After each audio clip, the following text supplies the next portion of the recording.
Me han pedido que hable unos 20 minutos sobre el manejo de los pacientes diabéticos y esto es extremadamente importante porque muchos de nuestros pacientes diabéticos tienen sobrepeso o obesidad o al revés, muchos de los pacientes que tienen sobrepeso y obesidad son diabéticos y por ende debemos entender muy bien cómo es este tratamiento y en realidad es un verdadero rompecabezas. Y quiero arrancar mostrándoles esta figura porque hace aproximadamente una semana estaba yo con mi señora armando un rompecabezas, más o menos así, un poco complejo, y se me acercó mi hija a la mesa y nos dijo que ella también quería armar un rompecabezas. Esta es una foto de mi hija, parecida, se parece bastante. Y ella quiso armar un rompecabezas y armó un rompecabezas de 2 fichas. Ella tiene un rompecabezas de 2 fichas y lo logró armar muy fácilmente.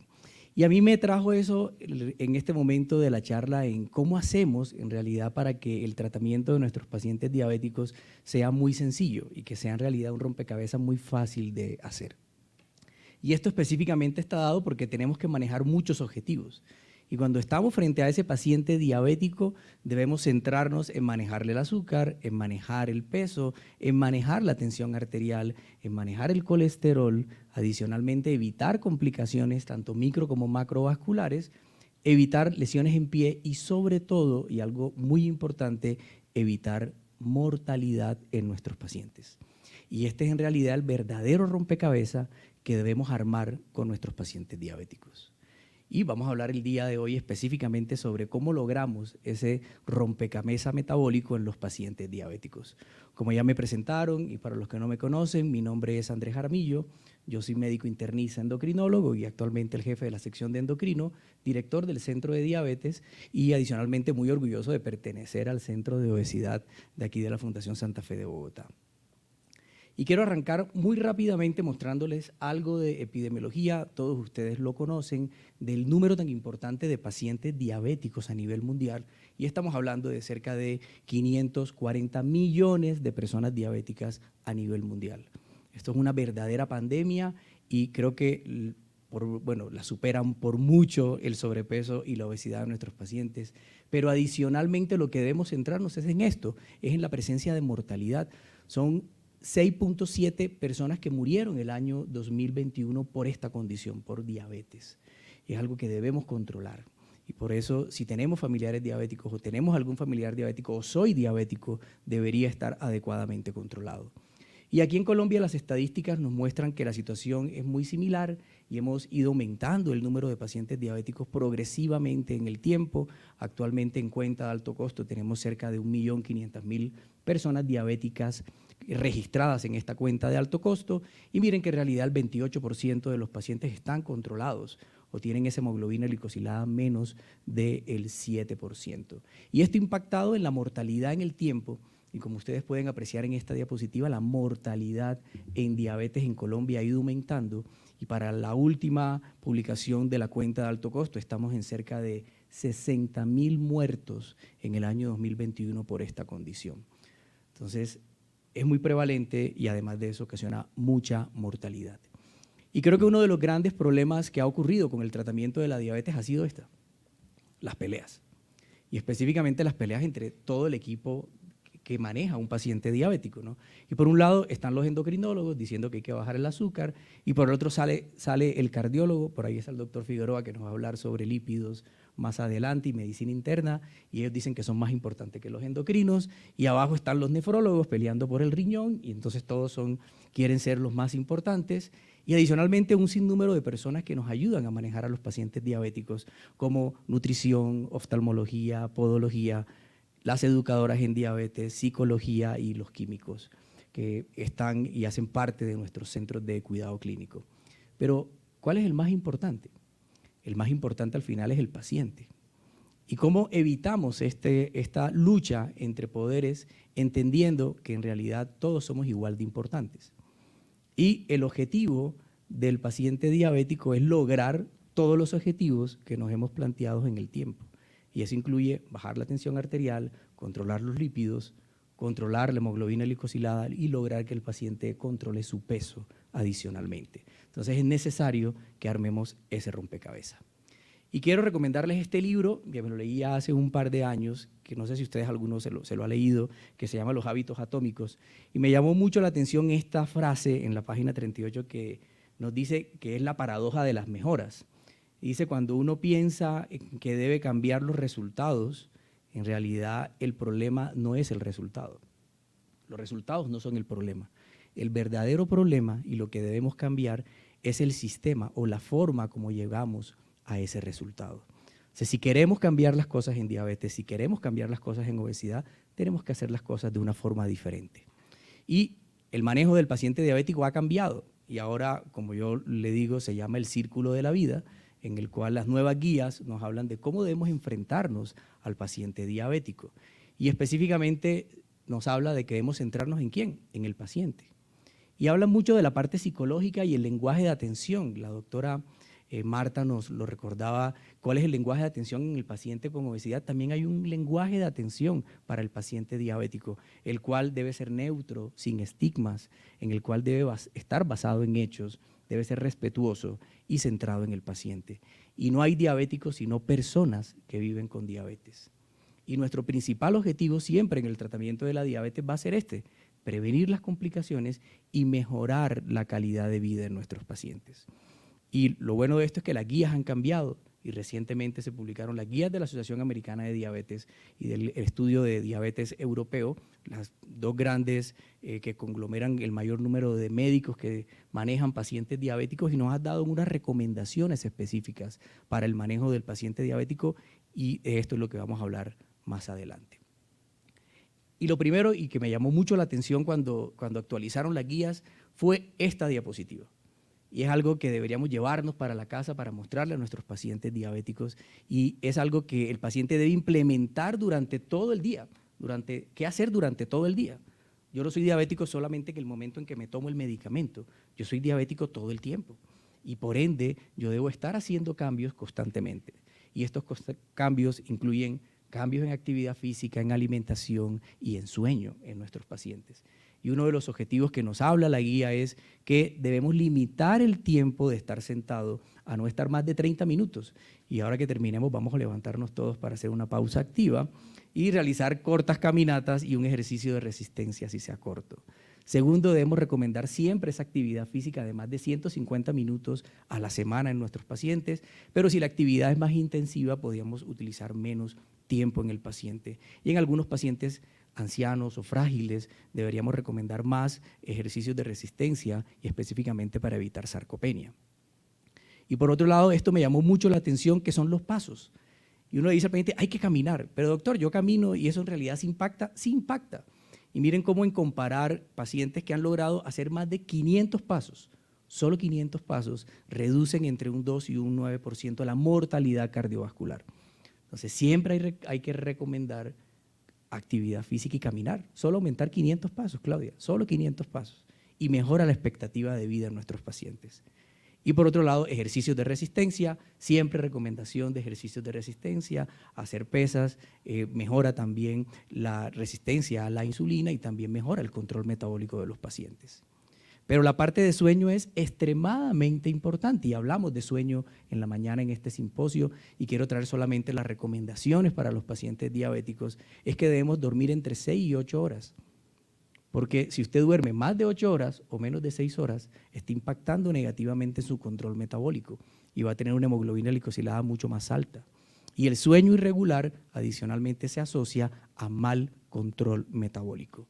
O sea que lo peor que uno puede hacer es acostarse tarde y levantarse tarde, porque estos pacientes en realidad tienen peor control metabólico que los que se acuestan temprano y se levantan temprano. 8 horas de sueño al día se recomienda. Y ya hablando un poquito sobre la parte de tratamiento farmacológico, en estos minutos que me quedan, quiero nuevamente mostrarles el círculo de la vida, que es lo que ha cambiado en el tratamiento del paciente diabético y específicamente centrando a nuestro paciente en el centro de la atención. Pero en realidad, ¿qué nos dice la nueva guía de cómo debería ser ese rompecabezas metabólico? Y se lo resumo en esta diapositiva. Y es algo que debemos implementar siempre que vemos el paciente en consulta. Uno, logre control metabólico, baje la hemoglobina glicosilada. Es importante que el paciente tenga una glicosilada controlada. Segundo, maneje los factores de riesgo cardiovascular. Y nuestro paciente debe tener la tensión controlada, los lípidos controlados, debe dejar de fumar, debe hacer actividad física. Tercero, controle el peso. Y hablaremos específicamente de cómo se puede hacer. Y por último, utilizar unas estrategias de tratamiento, específicamente agonistas de GLP-1 y inhibidores de SGLT2, que han demostrado beneficio cardiovascular en falla renal y en falla cardíaca en nuestros pacientes diabéticos. Si mi paciente tiene falla cardíaca, falla renal o tiene, además de eso, falla cardíaca, debería utilizar una de estas estrategias que han demostrado el beneficio. Y esto es sin importar el nivel de hemoglobina glicosilada que tenga el paciente.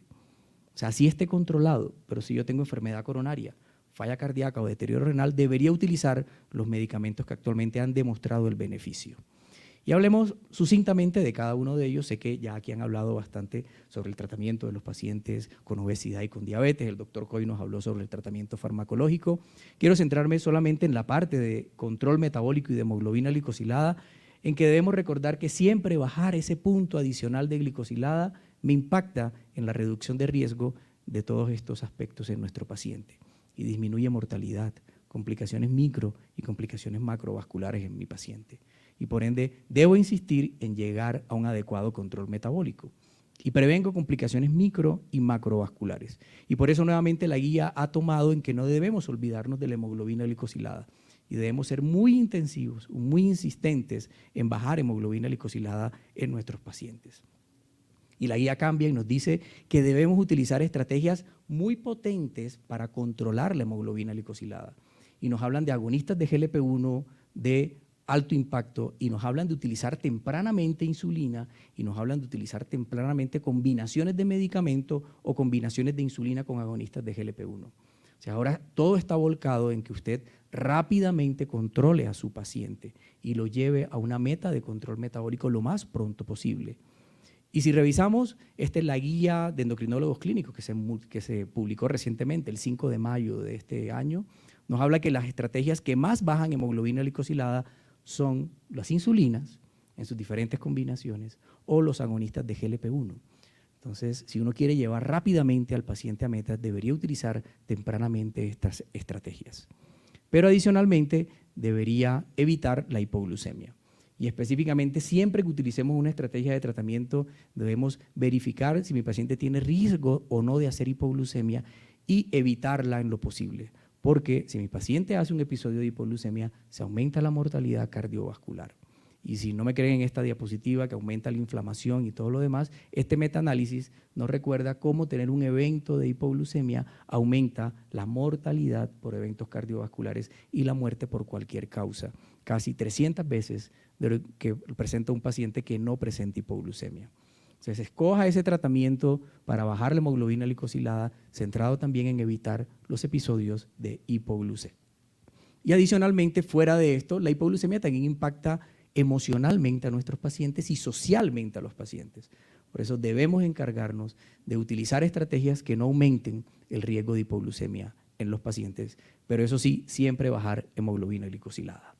Primer aspecto, baje hemoglobina glicosilada. Segundo aspecto, baje de peso. Y siempre que tengamos el paciente diabético en nuestro consultorio, insista en que tiene que controlar su peso.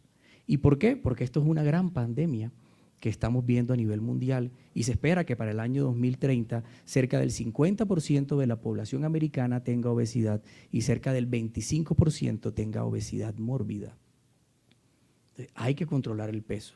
Y hay cerca de 1 billón, van a haber cerca de 1 billón de personas con obesidad a nivel mundial.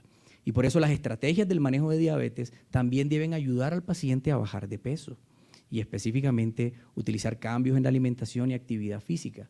Si usted logra que su paciente baje 10 kilos al momento del diagnóstico de diabetes, puede entrar en remisión la diabetes hasta en un 60% de los pacientes. Entonces es necesario, importante, que mi paciente baje de peso.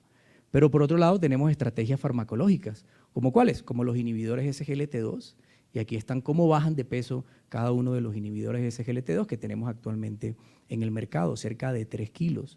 Pero mucho más allá de bajar peso en el paciente, cuando usted utiliza un inhibidor SGLT2 para manejar a un paciente diabético y ayudarlo a que controle el peso, va a perder peso, pero específicamente la pérdida de peso va a ser de masa grasa, no de masa muscular. Es algo muy importante, debemos bajar peso, pero este peso debe perderse específicamente de masa grasa, no de masa muscular. Y los que llevan la batuta en el tratamiento de control de peso en el paciente diabético son los agonistas de GLP-1. Y como ustedes pueden ver en esta diapositiva, en promedio están bajando entre 3 a 6 kilos en nuestros pacientes. SGLT2, 3 kilos. En promedio, agonistas de GLP-1 entre 3 a 6 kilos en nuestros pacientes. Y hay algunos que son un poco más potentes, como semaglutide a 1 miligramo. Pero se vienen nuevas estrategias y ya el doctor Coy nos habló de ello, y específicamente semaglutide a altas dosis, en dosis de 2.4 miligramos, y un nuevo agonista de GLP-1 que es dual, que trae un GIP y un GLP-1 que se llama tirzepatide, que no tenemos en Colombia, y se logran bajar más de 15 kilogramos de peso con su utilización en pacientes diabéticos. Y quiero mostrarles esa diapositiva que me dejó a mí asombrado cuando la encontré, específicamente en el grupo de pacientes que utilizaron esta estrategia como tirzepatide en pacientes con obesidad, y es el lado izquierdo de la diapositiva, el lado final de la diapositiva, y ustedes pueden ver cómo en pacientes con sobrepeso a los cuales se les hace cambios en la alimentación y actividad física, utilizando esta nueva molécula pueden bajar hasta 25 kilos, no promedio, kilos de peso. Es una nueva estrategia que vamos a tener prontamente para al paciente diabético ayudarlo también a controlar su peso. Pero sin lugar a dudas, el mejor tratamiento para bajar de peso es la cirugía metabólica. Y esto han hablado mucho acá, en realidad en que podemos lograr grandes descensos de peso, y es recomendado por la guía americana en el cual todo paciente mayor de 27 de índice de masa corporal, si tiene factores de riesgo, o más de 30 de índice de masa corporal, usted debería referirlo a un centro de obesidad para que sea manejado integralmente y posiblemente sea llevado a un tratamiento quirúrgico de su obesidad, porque esto retrasa la aparición de complicaciones y es el tratamiento actualmente más efectivo para el control de peso. Y por eso estamos tan relacionados en los centros de obesidad con los centros de diabetes. Y esta es la recomendación de la guía americana: por arriba de 27 de índice de masa corporal o 30, remítalo a un centro de obesidad para el control del peso. Y el tercer punto viene a ser entonces factores de riesgo. Controle la tensión, controle los lípidos, controle estos factores que son muy importantes para terminar de armar ese rompecabezas metabólico. Y el último aspecto, y ya para terminar, es la utilización específicamente de algunos medicamentos que han demostrado beneficio en falla cardíaca, beneficio en enfermedad coronaria y beneficio en falla renal. Y específicamente estamos hablando porque muchos estudios cardiovasculares en diabetes han demostrado que la utilización de estos medicamentos, sin importar el nivel de hemoglobina glicosilada que tenga el paciente, demuestra estos beneficios. Y aquí tenemos los MACE en enfermedad coronaria, en pacientes diabéticos que han utilizado o agonistas de GLP-1 o inhibidores SGLT2. Pero lo que quiero recalcarles es que este beneficio se da sin importar el nivel de hemoglobina glicosilada que tenga el paciente.